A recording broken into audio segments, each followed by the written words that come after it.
So the newest Nintendo Switch Online update is here, but it might not be what you expect. And to start off this entire conversation, I have had a very love-hate relationship with Nintendo Switch Online. There are months and points in time where I definitely feel like Nintendo is on an upward trajectory with this thing, and they are doing a lot to actually justify the $50 annual price point for the expansion pack, or just the $20 price point for the lower tier baseline subscription service. And while we've seen spotty update track records for all consoles, we've definitely seen, I would say, in 2023 something of good momentum, minus the N64, which will be a small part of today's video, support, because it was just in February that we got the addition of the Game Boy family of systems hitting the console, and that was a big boost in terms of day one content, as well as Nintendo turning around and actually starting to update these libraries somewhat consistently right after they were announced. Now the caveat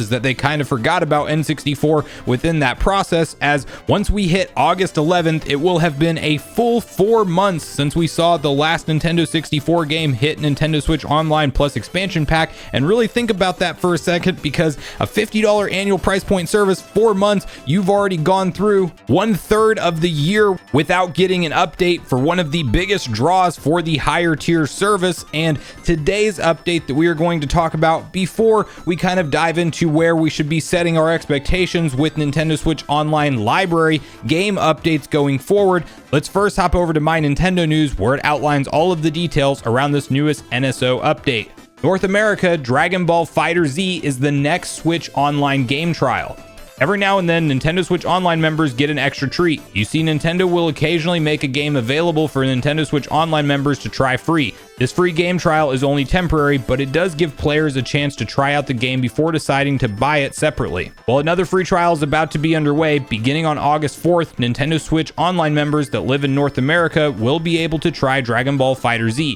The free trial will conclude on August 10th. You can see Nintendo of America's official tweet about the matter below. Now listen, when it comes to free game trials, this one is actually one of the better quality picks from Nintendo in terms of a game I like to see them offer for free. I just do have the perspective of looking around at what the competition offers with their online services. And if you are somebody who is a PlayStation Plus subscriber, you know that not only do you get all the things like online play, and yes, it is a higher price point of $60 annually, but you also get things like a expanded library of games with a few different titles just being added into your library. Sometimes older games, not always, but you're always going to get at least a few different titles that you can continue to expand your owned library with, as long as you remain a subscriber, just for paying them that $60 annual price point on the base level of the PlayStation Plus subscription. And with Nintendo, we're essentially getting a promoted sale. We are getting something that we can try a game for a week, and then you can pick it up at a discounted price, which for Dragon Ball FighterZ is 84% off its regular retail for just the base game, or you can get the entire Fire to Pass DLC for 72% off. But this is more or less a demo that, yes, it's the entire game. You can beat the whole game in a week, but it still goes right back to being out of your library the minute you don't choose to purchase it. And it normally coincides with the sale, which just means it's fancy promotion from Nintendo and not really a value add to Nintendo Switch Online in terms of the bottom line. And you know that Nintendo is having record profits right now in terms of their overall cost versus expenses. They are literally pulling in more revenue than any of the other gaming companies out there, and there's no sign of them slowing down. And I really wish that they would take a hard look at what value they are bringing with their Nintendo Switch Online service as a whole, in consistency as well, because there are plenty of old eShop games that they could throw on there as a perk for being a subscriber and add it to your library, and it stays a permanent game for free. Even if you want to lock that feature behind the expansion pack, which is a higher dollar tier, that's perfectly fine. Add some more value in there, especially in months where we're not seeing consistent updates to the library of consoles, because in July we did get 2 banger Zelda titles, which, don't get me wrong, I'm not complaining about. The Oracle games are fantastic, and I'm currently very much enjoying my playthrough of Oracle of Ages. But I will tell you guys that while Nintendo did add in those great games for the base tier, we didn't see any support for Game Boy Advance. We didn't see any support for N64 for the essentially 4th month in a row. And that means that in Nintendo's mind, it's acceptable to them to totally forego updating any of the premium tier content libraries for an entire calendar month, which I am not a fan of personally, and I certainly hope that we don't see this thing become an afterthought for them, because there's plenty of games, whether they're in their roadmap or not, that they can pull from and pay for licensing fees, even if they're not first-party Nintendo titles, to bring back to the service. We still have a ton of missing NES and SNES classics. I would love to see some of the old licensed games hit those libraries, Mickey Mouse games, Goof Troop, Star Wars titles. Like, there's a ton of different stuff that they could port over, not to mention all of the classic Mega Man games from the NES and SNES.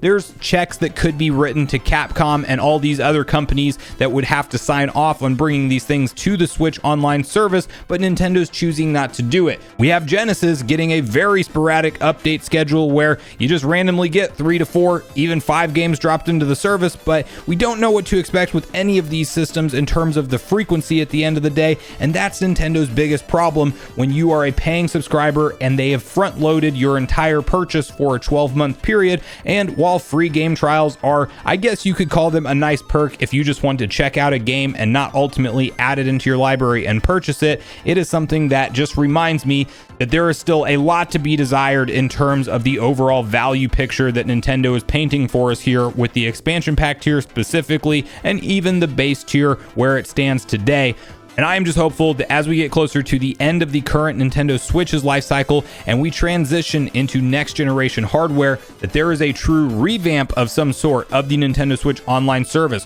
When it comes to expectations around where the service could go from here, I do think that the expansion of consoles and more classic Nintendo games is the path, but I don't think we will see it any sooner than when next gen hardware launches. I think GameCube's the next logical addition to the library of games, but I do think that we have to wait quite a while until that. It would be great if Nintendo decided to launch Nintendo Switch Online 2.0 day one with GameCube games on there, and that's one of the big selling points to sign up when you buy the new console, but there's clearly no guarantees on how fast they'll get through the rest of the N64 games that they want to add, or if they'll kind of start to get to more of that one per month schedule that once upon a time we could kind of set our expectations on. But I do think there's still a lot of upside for this service. It's just that Nintendo is playing that long, slow drip feed game, and that really can be detrimental at times to paying subscribers that may choose to not re-up until they're really given enough of a reason to do so when it comes to their